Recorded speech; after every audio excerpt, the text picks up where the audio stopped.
चुनावी घमासान के बीच आज की चुनावी चौपाल में हम आपके सामने लेकर आए हैं पूर्वांचल राजनीतिक माहौल का तीसरा और आखिरी हिस्सा। नमस्कार, मेरा नाम है सौरभ और आप देख रहे हैं द चौपाल। इसकी शुरुआत करेंगे हम मऊ से।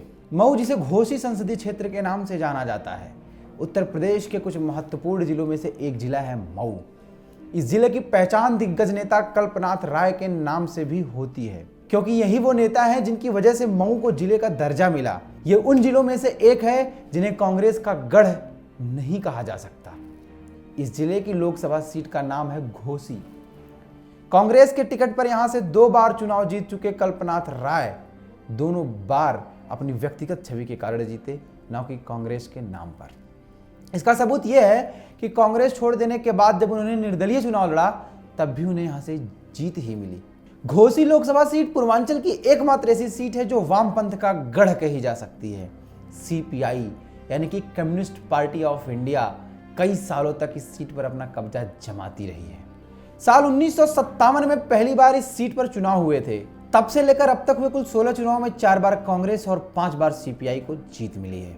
मऊ जिले के अंतर्गत 4 विधानसभा सीटें आती हैं। इनके नाम है घोसी, मधुबन, मऊ सदर और मोहम्मदाबाद गोहना, जिसमें से मोहम्मदाबाद गोहना सीट ही अनुसूचित जाति के लिए आरक्षित है। साल 1999 में कल्पनाथ राय का निधन हुआ और उनके निधन के बाद 1999 में बहुजन समाज पार्टी, 2004 में समाजवादी पार्टी, 2009 में फिर बहुजन समाज पार्टी और 2004 में भारतीय जनता पार्टी को इस सीट से जीत मिली और साल 2014 में मिली जीत भारतीय जनता पार्टी की पहली जीत है। यहाँ मधुबन से भाजपा के दारा सिंह चौहान विधायक हैं। घोसी विधानसभा सीट पर भाजपा के फागू चौहान का कब्जा है। मोहम्मदाबाद गोहना की सीट रिजर्व विधानसभा सीट है और यहाँ भाजपा के श्री राम सोनकर कुर्सी पर है। इसके अलावा यहाँ चौथी और अंतिम विधानसभा सीट मऊ सदर से बसपा के बाहुबली मुख्तार अंसारी विधायक हैं। बाहुबली मुख्तार अंसारी का नाम पूर्वांचल के दबंग नेताओं में शुमार होता है। वह 5वीं बार यहाँ से विधायक चुने गए हैं। मऊ जिले की कुल 4 विधानसभा सीटों में से 3 पर भारतीय जनता पार्टी का वर्चस्व है और 1 पर बसपा कब्जा जमाए हुए है। कयास तो ही लगाए जा रहे हैं कि इस बार भी बीजेपी का यहाँ से दबदबा रहेगा, लेकिन नतीजा क्या होता है ये तो चुनाव के बाद ही पता चलेगा। अब बात करते हैं मिर्जापुर की। मिर्जापुर नाम आपने बहुत सुना होगा, जब से वेब सीरीज आई है तब से मिर्जापुर काफ़ी सुर्खियों में रहा है। तो अब हम बात करेंगे मिर्जापुर की। मिर्जापुर पूर्वी उत्तर प्रदेश का एक ऐसा लोकसभा निर्वाचन क्षेत्र है जो पर्यटन की नज़र से भी काफ़ी महत्वपूर्ण जिला है। क्षेत्र की प्राकृतिक खूबसूरती लोगों का ध्यान अपनी ओर आकर्षित तो करती ही है और साल भर यहाँ पर्यटकों का तांता लगा रहता है। ये चर्चित विंध्याचल धाम का शहर है और माँ विंध्यवासिनी ने इस शहर को सुंदरता भी खूब दी है। यहाँ बहुत कुछ है जो देखने लायक है। विंध्याचल धाम के साथ यहाँ सीता कुंड, मोती तालाब, लाल भैरव मंदिर, टंडा जलप्रपात, तारकेश्वर महादेव, विंध्य धाम झरना, महात्रिकोण, शिवपुर, गुरुद्वारा द बाघ, चुनार किला, पुण्य जल नदी और रामेश्वर पर भी देखने लायक जगह हैं।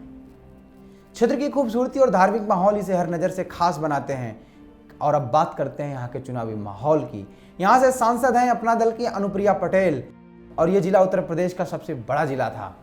10 सुंदरी कही जाने वाली फूलन देवी यहीं से चुनाव लड़कर सांसद बनी थी। ये सीट भारतीय जनता पार्टी के लिए कभी बहुत अच्छी नहीं रही। हाँ, साल 2014 का लोकसभा चुनाव और 2017 का उत्तर प्रदेश विधानसभा चुनाव अपना दल ने भारतीय जनता पार्टी के साथ मिलकर लड़ा और जीत हासिल की। लोकसभा में फिलहाल अपना दल के 2 सांसद मौजूद हैं और विधानसभा में 8 विधायक भी। साल 2014 में यहाँ दूसरे नंबर पर बहुजन समाज पार्टी और तीसरे नंबर पर कांग्रेस रही थी। फिलहाल यहाँ चुनावी सरगर्मी तेज है। किसी भी एक पार्टी का गढ़ बनकर ना रहने वाली यह सीट सभी अनुमानों से एकदम परे है। इसलिए इस सीट पर हमें भी आपकी तरह ही ये देखना है कि इस बार जनता यहाँ किसको क्षेत्रीय राजनीति की कमान सौंपती है। अब बात करते हैं सोनभद्र की। देश भर में बिजली उत्पादन के लिए जाना जाने वाला एक जिला। बिहार, छत्तीसगढ़, मध्य प्रदेश और झारखंड की सीमाओं को छूने वाला उत्तर प्रदेश का सोनभद्र जिला देश के बड़े हिस्से तक बिजली पहुंचाता है। लेकिन देश के कितने ही घरों को रोशन करने वाला यह जिला आज भी खुद विकास से बहुत दूर खड़ा नजर आता है। जिले का मुख्यालय है रॉबर्ट्सगंज और यही इस क्षेत्र की लोकसभा सीट भी है। रॉबर्ट्सगंज लोकसभा के अंतर्गत 5 विधानसभा क्षेत्र आते हैं। इनके नाम है चकिया, घोरावल, रॉबर्ट्सगंज, ओबरा और दुद्धी। साल 2014 के लोकसभा चुनाव में यहाँ मोदी लहर ने अपना कमाल दिखाया था और भारतीय जनता पार्टी के छोटे लाल को जीत मिली थी। छोटे लाल बहुजन समाज पार्टी के शरद प्रसाद को हराकर आगे निकले थे। यूपी में एसपी बीएसपी के महागठबंधन के बाद आगामी लोकसभा चुनाव में इस सीट पर जोरदार टक्कर के आसार हैं। सोनभद्र जिला 6,788 वर्ग किलोमीटर क्षेत्र में फैला हुआ है और राज्य के सबसे बड़ा क्षेत्रफल वाले जिलों में शुमार है। यहाँ की कुल आबादी करीब 18,62,559 है। आदिवासी बाहुल्य वाली रॉबर्ट्सगंज लोकसभा सीट पिछले कई दशकों से अनुसूचित जाति के लिए आरक्षित है। भारतीय जनता पार्टी की स्थिति क्षेत्र में ठीक ठाक रही है। क्षेत्र की जनता ने कई बार बीजेपी को मौका दिया। वर्तमान समय में यहाँ बीजेपी के प्रत्याशी छोटे लाल सांसद हैं। उन्होंने साल 2014 के चुनाव में बसपा के शरद प्रसाद को हराकर यहां से अपनी जीत का परचम लहराया था। 2019 लोकसभा चुनाव में इस सीट को लेकर चुनावी पंडितों का फिलहाल यही मानना है कि समाजवादी पार्टी और बहुजन समाज पार्टी का गठबंधन इस बार भाजपा के लिए खतरे का सबब बन सकता है, लेकिन असल नतीजे तो क्षेत्र के विकास पर ही निर्भर करेंगे। अब बात करते हैं संत रविदास नगर यानी कि भदोही की। भदोही जिला उत्तर प्रदेश का एक ऐसा जिला है जो अपनी कालीनों के लिए पूरी दुनिया में मशहूर है। कालीनों का शहर कहा जाने वाला भदोही क्षेत्रफल के हिसाब से उत्तर प्रदेश का सबसे छोटा जिला है। शहर ज्ञानपुर इस जिले का मुख्यालय है। भदोही जिले को उत्तर में जौनपुर, पूर्व में वाराणसी, दक्षिण में मिर्जापुर और पश्चिम में प्रयागराज जिले छूते हैं। ये एक मुस्लिम बाहुल्य इलाका है और यहाँ करीब 86% आबादी मुस्लिम है और 12% हिंदू। जिले के करीब 32 लाख लोग बुनाई के काम से किसी न किसी तरीके से जुड़े हुए हैं। यही वजह है इसे कारपेट सिटी भी कहा जाता है। पूरे विश्व में अपनी अलग पहचान रखने के बाद भी ये जिला विकास से बहुत दूर है। इसके अंतर्गत 5 विधानसभा सीटें आती हैं। इनके नाम है प्रतापपुर, ज्ञानपुर, हंडिया, औराई और भदोही। औराई की विधानसभा सीट अनुसूचित जाति के लिए आरक्षित है। भदोही में पहले आम चुनाव साल 2009 में हुए और जीत मिली बहुजन समाज पार्टी के गोरखनाथ पांडे को। उसके बाद साल 2014 में यहां से जीते भाजपा के वीरेंद्र सिंह मस्त। वो पेशे से किसान हैं और भारतीय जनता पार्टी के किसान मोर्चा के अध्यक्ष भी हैं। साल 2014 में चुनाव में भदोही से बहुजन समाज पार्टी दूसरे, समाजवादी पार्टी तीसरे, जेडीयू चौथे नंबर पर रही। फिलहाल माहौल पूरी तरह से बीजेपी के खेमे में है, लेकिन फिर भी राजनीति है साहब और इसका कोई भरोसा नहीं होता कि कब किस करवट बैठे। अब बात करते हैं बहुचर्चित सीट रही संत कबीर नगर की। ये वो जगह है जहां संत कबीर को निर्वाण मिला था। वो मगहर इसी जिले में है, इसी वजह से तो इसका नाम पड़ा संत कबीर नगर। साल 2014 में यहाँ की लोकसभा सीट पर जीत हासिल की भारतीय जनता पार्टी के शरद त्रिपाठी ने। इस सीट पर पहली बार 2009 में चुनाव हुए और इस चुनाव में जीत मिली बहुजन समाज पार्टी के भीष्म शंकर तिवारी को। अभी तक हुए कुल 2 चुनावों में एक बार बसपा और एक बार भाजपा ने इस सीट पर अपना कब्जा जमाया है।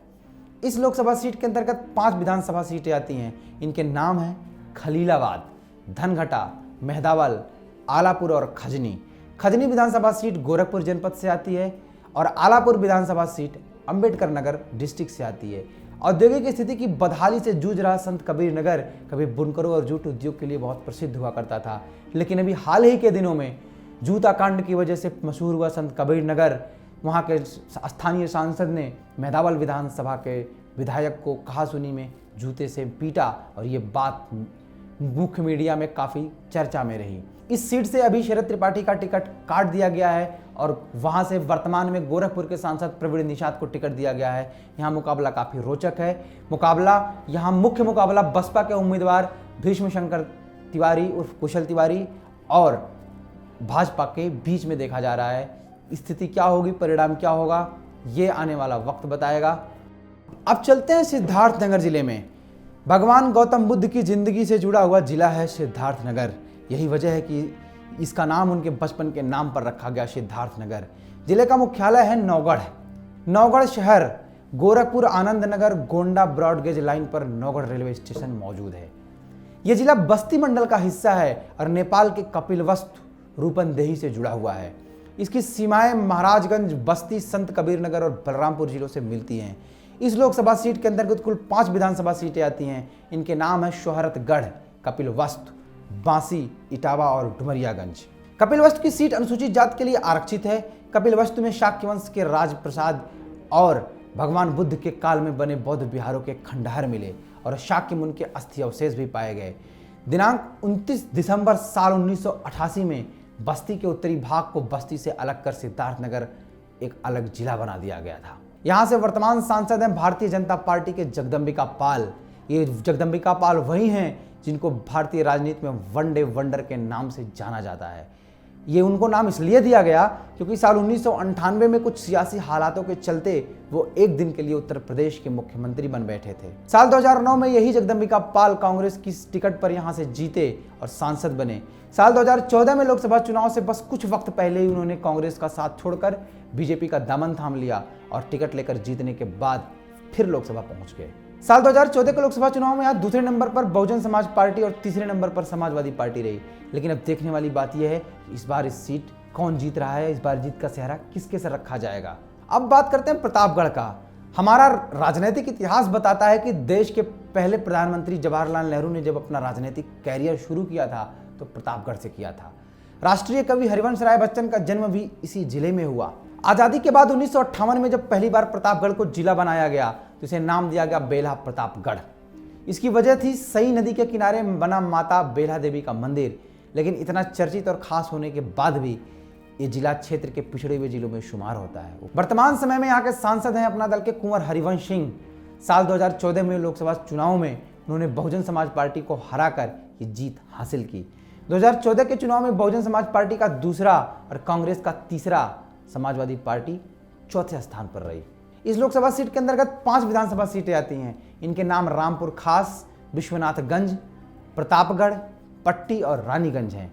2014 के चुनाव में अपना दल भारतीय जनता पार्टी के साथ मिलकर चुनावी मैदान में उतरी थी। प्रतापगढ़ एक हिंदू बाहुल्य क्षेत्र है। यहाँ की 85% आबादी हिंदू और 14% आबादी मुस्लिम है।